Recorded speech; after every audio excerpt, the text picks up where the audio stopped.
Hi, my name is Jonathan Mattice with the Associated Press. The execution began around 7:26 when the blinds went up, were brought up by two men in suits. Quickly after, about a minute after, it was asked what Mr. Irick's last words would be, and initially he appeared to sigh and say no, and then said, "I just want to say I'm really sorry, and that's it."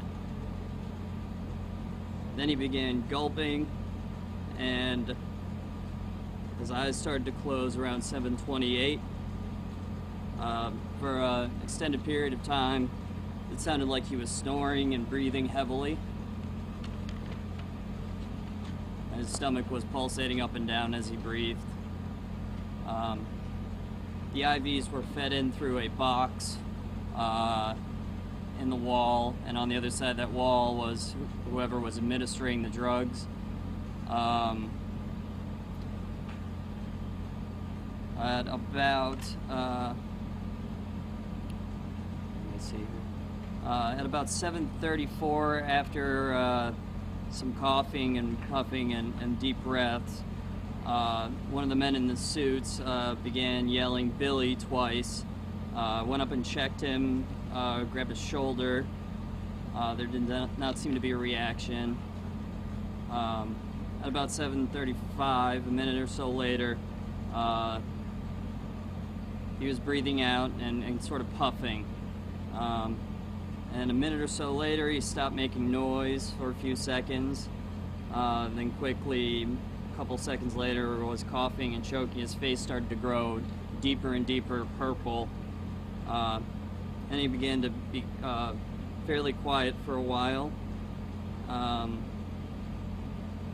then, like NASA said, they announced 7:48 was the time of death. And those are my general comments, if anyone has. When did where's your name again, sir? I'm Jonathan Mattice. How do you spell your last name, sir? Mattitise. First name is Jonathan. Mattitise? Mattitise. When did the injection start? Can you say with any certainty? There was no announcement of exactly when the injection started. His last words were at 7:27.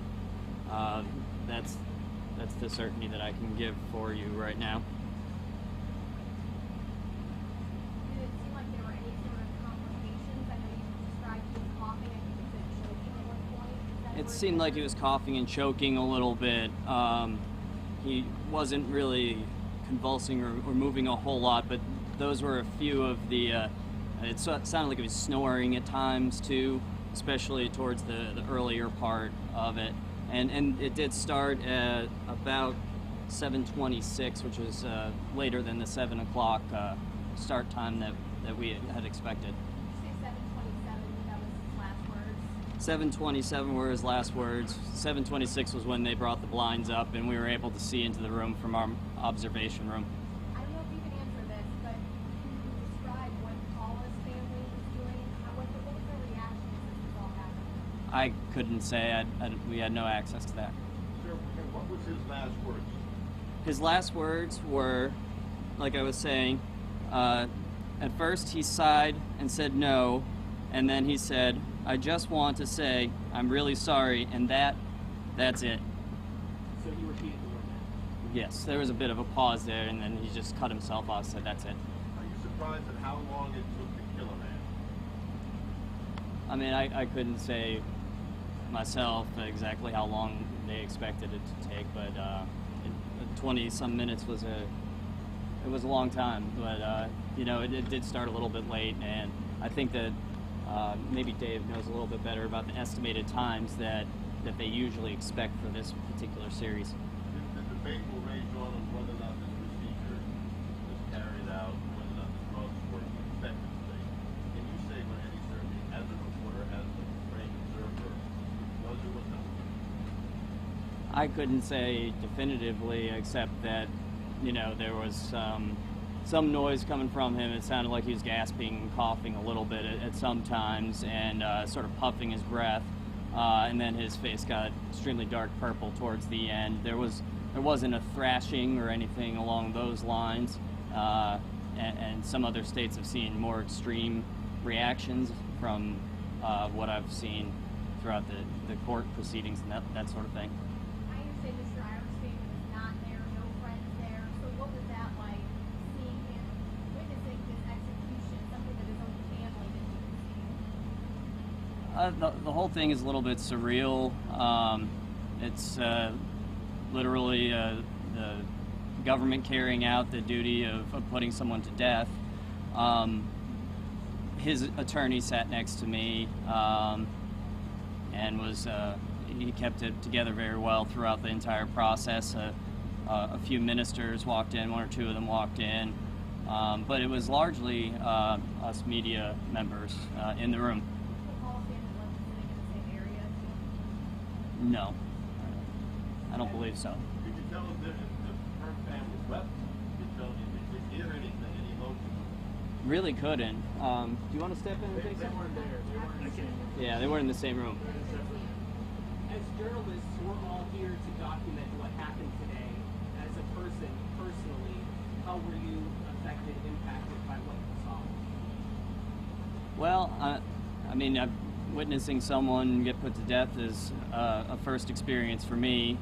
I'm not sure what I expected, and I'm not sure how it'll impact me personally going forward. But for right now, I had a job to do, and I went out there and did it. One of you guys want to jump in, or are we okay? Yeah.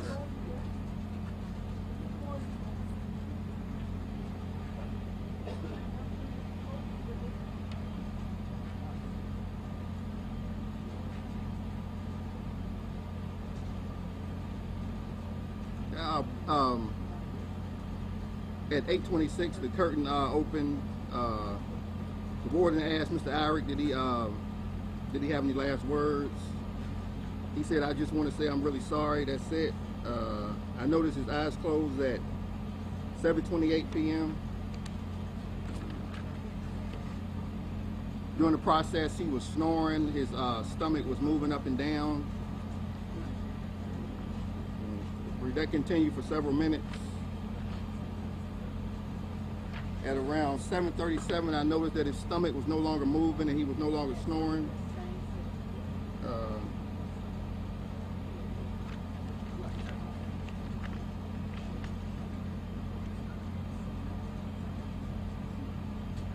At 7:46, the curtains were closed, and about 2 minutes later, they announced that Mr. Irick was deceased. Do you have any idea when you think, based on your observation, when he died, when the drugs took back to the symptoms?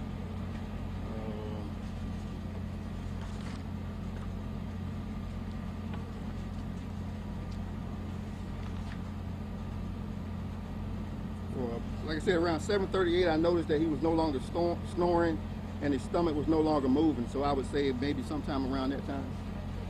10 minutes later. Yeah, about 10, 12 minutes later. May I ask you the same question, just how personally this has affected you in witnessing what you did today? I mean, it's part of the job, part of my job. So who are you? My name is Damon, D-A-M-O-N, Lawrence, L-A-W-R-E-N-C-E. I work for the Roane County News in Kingston. What's that? I work for the Roane County News in Kingston.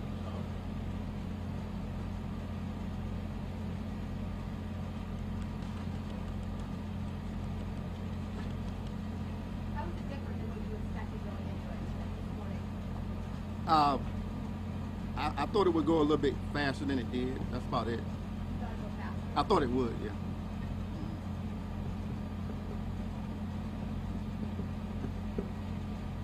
How does this change, from what you witnessed, do you think any of this would change public perception of capital punishment?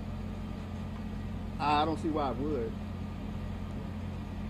I don't see why it would.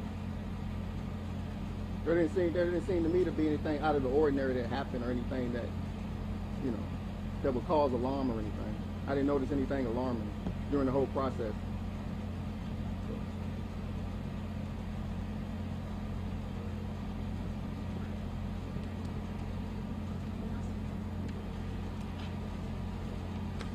Hi, my name is Brittany Tarwater. I'm with WVLT in Knoxville. So I think we've heard a little bit of the timeline that happened tonight, so I'll kind of walk you through some of what we did and what we experienced. When we entered the prison, we went through security, and then we're taken to a room with several tables, or for one table and several chairs, and just waited until we were called into another room, went through like a kind of like a waiting area or like a break room, if you will, and then went into the witness room. There were 3 sets of 5 chairs, all facing towards the execution chamber, and there was a window with about 4 panels that you could see through. The lights were out in that room for almost 45 minutes, I would say, and at that time you could hear people talking and some rumblings and things going on what seemed to be in the execution chamber. And then they opened the I guess the curtains, and when the curtains opened, Billy Ray Irick was already laid on the gurney and had the IVs in his arm. He had on a white cotton outfit with black socks and had several straps that were across his body, one that was going over his shoulders, a couple that were going over his chest, right around his stomach area, over his legs and his feet. His hands were taped down to the table, everything that you were expecting to see in this execution. There were 2 men who were dressed in black suits whose back was towards us, and they were facing Irick, and they asked if he did have any final words, and at first he responded with no, and then a few seconds later he did respond with, well, I just want to say that I'm very sorry, paused for a moment, and said, and that's it. Shortly after that was when we can assume that the first drugs were administered. There was a small table, or a small a door that would open. It opened 3 different times, and there were 2 holes with what looked like the IVs were coming out of those holes, and so the executioners, if you will, were on the other side of that, so their identities were never shown to us. So after the first set of drugs were administered, it just seemed like he went to sleep and started snoring, and several minutes after that, I have a timeline, but I think you've heard that. Does anybody need the timeline? Okay, so several minutes after that, they did the consciousness test, which I believe is touching their eyelids to see if they respond to that, and then yelling Billy loudly 2 times, shaking his right shoulder, and he was not responsive to any of that. The only thing that seemed out of the ordinary, and I don't even think that it was that he did gasp just slightly 2 times right after that, but then continued snoring, and his breathing slowed down until finally we can assume that his lungs stopped at I think 7:37 was the time that I wrote down for his last breath. And then a few minutes after that, 7:48, I wrote down for the time of death, but the curtains were closed while a doctor was checking to see if he had indeed passed. Does anybody have any other questions? Do you do any follow-up stories on this? Will I do any follow-up? Do you do any follow-up stories on this? I don't know if you have. If you have ever met the family or something. No, I've never met the family. Is it working in Knoxville? What was it like knowing the crime scene? I heard you confess to it. What was it like seeing this all happen? I was not around at the time. The crime happened in the 80s, No, I know. so just now. I mean, it's certainly gotten some attention this year after that there was an announcement that he would be executed, but I have not spoken to any family members. But it's bringing back the story of what happened to this little girl, and revisiting her grave and seeing her school and whatnot, and thinking about how old she would be now. But we have not done any follow-up stories with the family or with the victim's family. It's thinking about it, it's pretty heavy, but it was really just he just fell asleep. So as far as the perception goes, he just fell asleep. but it's pretty heavy. How do you take just the same question as journalists while you're doing a job? You guys certainly did that as a person, as a community. How do you think this is affecting you? That's a good question, and I think we may see that in a couple of days. See what happens. You try to take notes of everything, like what color the walls are and what the floors are made out of and what the lights look like and things like that, as you just try to take notes and kind of soak in where you are. So I'll be interested to see what sticks with you the next couple of days, what sticks with me the next couple of days.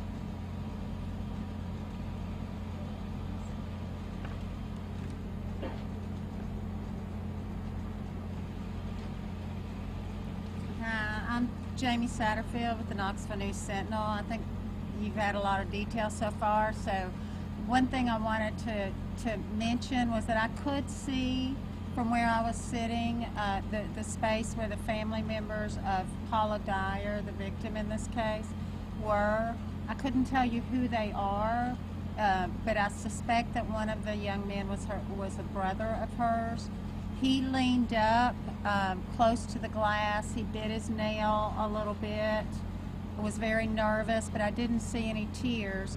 I saw a woman, more of a profile, and I don't know if that was her mother or someone else, but she leaned in really close as he took his last breaths.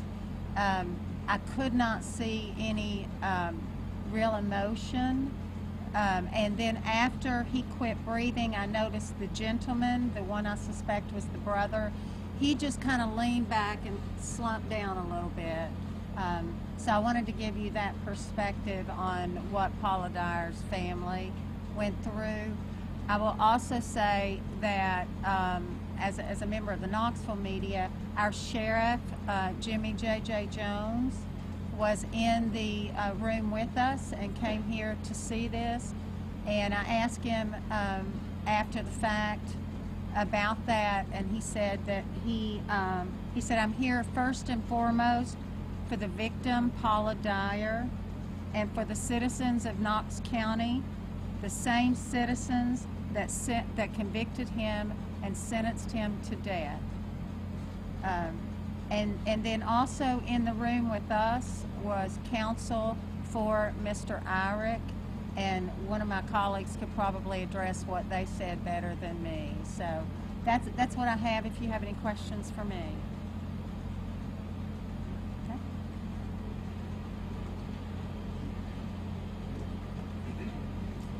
Hi, I'm Stephen Hale with the Nashville Scene. I won't bother repeating what everyone said. I would just reiterate that at around 7:36, following actually, let me back up a minute just to, someone asked about when the drugs were administered. I can't say for certain, but I do know, as was described earlier, that there was a consciousness check around 7:34. That's when the warden shouted his name a couple times. He did not appear to respond. And after that, the warden kind of wiped his face, which is supposed to be the signal to begin the drug. So I assume that there was an administration of drugs at that point. And the only other thing I would reiterate is that at 7:36, as some people have described, he appeared to kind of jolt and cough and maybe sort of gasp or choke a bit. He was moving his head slightly. And after that, from that point on, he was still and didn't appear to be breathing. So yeah, that's what I would say if there's any questions. You're belief that they administered 2 rounds of drugs? No, I'm just saying that they. My understanding is that they would have administered the midazolam and then done a consciousness check to see if he responded to anything, and then after that, gone on with the next 2 drugs. So there's 3 drugs in the protocol. Does that make sense? I hope I'm being clear. The other thing I would say is not a statement so much as a question, which is that one of the drugs that he's given is a paralytic. So, if he was in excruciating pain, I don't think we would know. And that's probably something that's going to keep me up tonight. So What's that? I said that's probably something that'll keep me up tonight, is I don't know what he felt and what he experienced. And I don't know that we would have seen him react to it if he did. So. And to that point then, as a Yeah, I agree with what Brittany said. It was very surreal to watch it, and in some ways it does not look like a killing in some ways. But you know that's what you're watching, and that is what is going to be difficult. I will remember for a long time the warden shouting his name while he laid there. He shouted Billy, Billy, and he was laying there on the gurney. That was tough to watch, but the whole process was hard to watch. Yeah.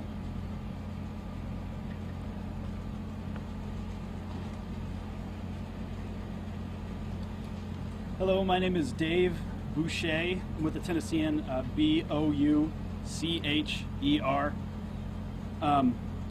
I can, if you want, I can read you a quote that Gene Shiles, the attorney for Mr. Irick, gave. He gave this to us in one of the waiting rooms before we entered the execution chamber. He said, quote, "I never thought for one moment that it would come to this. I never did." He also said, quote, "I thought somebody would actually look at the facts. I was wrong." In reference to the facts, he was referring to the statements that he and advocates have made regarding Mr. Irick's mental illness. Mr. Irick and his attorneys have made those statements in numerous legal proceedings. Mr. Irick's legal team has held that those statements were never considered during court hearings, legitimately considered. The governor and others did not agree.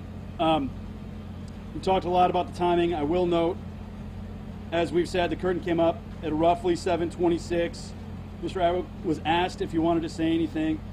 When he said no and paused, my recollection is that at that point, the warden put his hand over his face. We've been told that was a signal to start. I'm not sure if that's what it is. At that moment, then Mr. Irick gave his final statement. His eyes closed almost immediately after the final statement. I would say that he exhibited consistent rhythmic snoring. It got progressively louder, I would say. Other context, I don't know if somebody else said this. I would say he was wearing what looked like I guess cloth, long pants, short sleeve shirt, maybe a cream white color. Looked like black socks. The straps that were over him looked similar to seat belts. His hands and wrists were strapped with what looked like leather straps, and they looked like he had a wrap around his hands. The protocol will call for the curtains to come up at 7:10. That's obviously approximate. There were questions about whether the Attorney General representative and Mr. Shiles, the attorney, were able to witness putting in the IV intravenous, needle. It's part of the protocol that they're allowed to witness that. Again, the times are approximate. That's one potential reason why the curtain went up a little bit later. I would also reiterate what Stephen said about the first drug, the midazolam. Mr. Irick's attorneys and advocates would say that drug does not always render someone unconscious and unable to feel pain or insensate. And so to his point, we saw Mr. Irick, again, snoring, sounds coming out of his mouth. You could see his mustache kind of moving up and down when the sounds came out of his mouth. It is very difficult to know if he was feeling pain. He did not scream or writhe per se, but the statements made, including in the dissenting opinion from the U.S. Supreme Court today, note that it could be difficult to know if he was feeling pain at the time. Does anyone have any questions? Would you repeat the statement the lawyer said? Yeah. Again, this is from Gene Shiles. Quote, "I never thought for one moment that it would come to this. I never did." He also said, quote, "I thought somebody would actually look at the facts. I was wrong."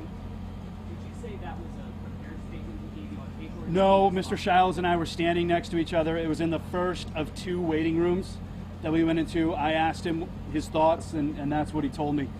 He also said, I should have mentioned this, when he went in to view Mr. Irick, he said he kissed Mr. Irick and touched him before coming back into the room. I know we've heard it a lot before, but can you just give us some bullet points on those times once more again, Yeah. all at once? Sure, so I would say that we were led into the witness room at roughly 6:42, 6:43. Almost immediately, the lights were turned out.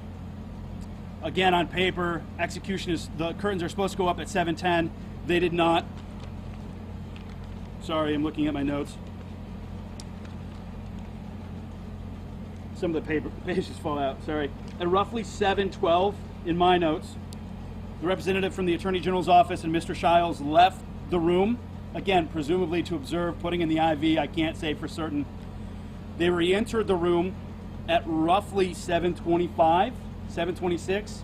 That's when Mr. Shiles told us that he touched and kissed Mr. Irick. Almost immediately thereafter, the curtain went up. The warden asked for the last words. Mr. Irick said his statement. Presumably the drugs were then started to be administered. Again, there was consistent movement throughout, up to potentially, I would say, maybe the 7:38, 7:39 mark. And then, again, it was difficult to hear if there could have been small snores or not. There were 13 or 15 or so people in the room with us and 2 people in the room in addition to Mr. Irick. At 7:46 and 4 seconds, the blinds closed, or at least that was the last time I could see the clock. We waited a few minutes. There was what sounded like a shuffling of feet. According to the protocol, this is when a physician is supposed to enter the room and check for Mr. Irick's vital signs. And then, as we said, it sounded like the warden pronounced him dead at 7:48.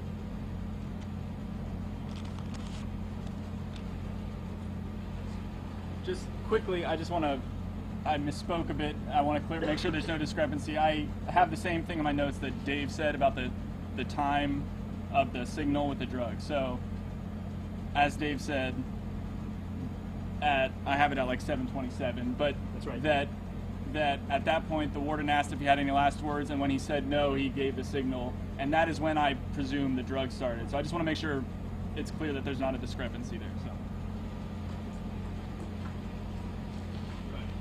My name is John North, and I'm a journalist with WVIR Television in Knoxville, Tennessee. You've heard it all, so I don't really need to tell you a lot more. There were 3 points that I wanted to make, just kind of to fill in some of the gaps. Mr. Shiles obviously is not here to speak. Dave did repeat some of what Mr. Shiles said. There were a couple other points.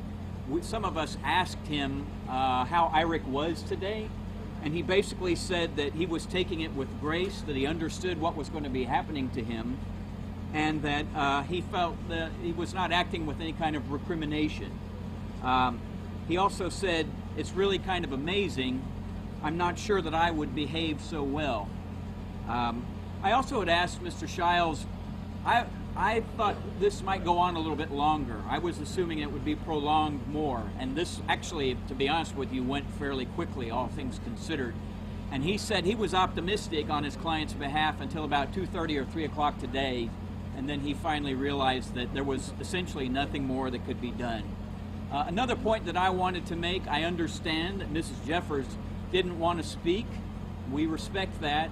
I would just relay to you all that my station had an opportunity to speak with her about a week or two ago, and it was painful for her, but what she really wanted everybody to understand was that she lost a little girl, and she lost somebody who was a very innocent, sweet child. Somebody who, when they moved to the house where she was murdered, went up to the neighbors to make friends with them, a perfect stranger. And that was the kind of child, according to Mrs. Jeffers, who Paula was. And I think it is fair that you know that we have reported that, and that is what Mrs. Jeffers said to us. The third point I wanted to make is an interesting one. I was curious because we've written a lot, all of us, about midazolam and what sort of reaction the inmate would have to that. And I don't know if he was in pain or not, but I will tell you it struck me that there was this, in my opinion, prolonged time period where there was this very sort of aggressive breathing and drawing in breath. He was always, his eyes were always closed. He didn't moan. You know, if I were a defense attorney, I think it would be fair to say, what is going on? I don't know. I have no idea. Probably, I don't know, maybe he was comatose, but it is an interesting issue that's been raised, and the case goes on. As you know, He's dead now, but this case goes on because we have other inmates that are challenging the use of this drug. So we'll see what happens. Happy to answer any questions, but you've heard it all. I just am curious, then you have done some follow-up work. So what was this like then, witnessing him die? You should cover the story, talk to the victim's family. You know, honestly, I agree with what my colleagues say.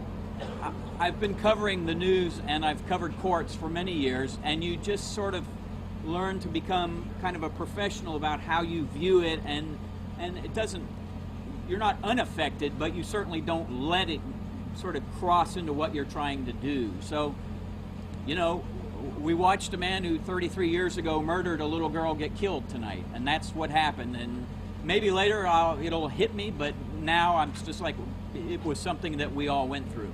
I just didn't know if you were thinking about her, or what was going through your head while you're watching. Sure. Well, you think about a lot of things. You think about this whole process and what's been going on. I couldn't see, Jamie could see a little bit into the other chamber. I could peer around and see a man leaning forward. I don't know who it was. You wonder how they're reacting. They appeared to be fairly straightforward. By the way, the inmate was very close to their window. He was farther away from us. Anything else? Thank you all.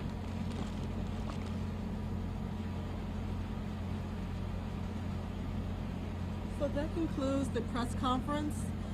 The parking lot will need to be clear by 9:35, so I want to give everybody that update. If you have any additional questions, myself or Robert will be around for a little while. Okay? Thank you.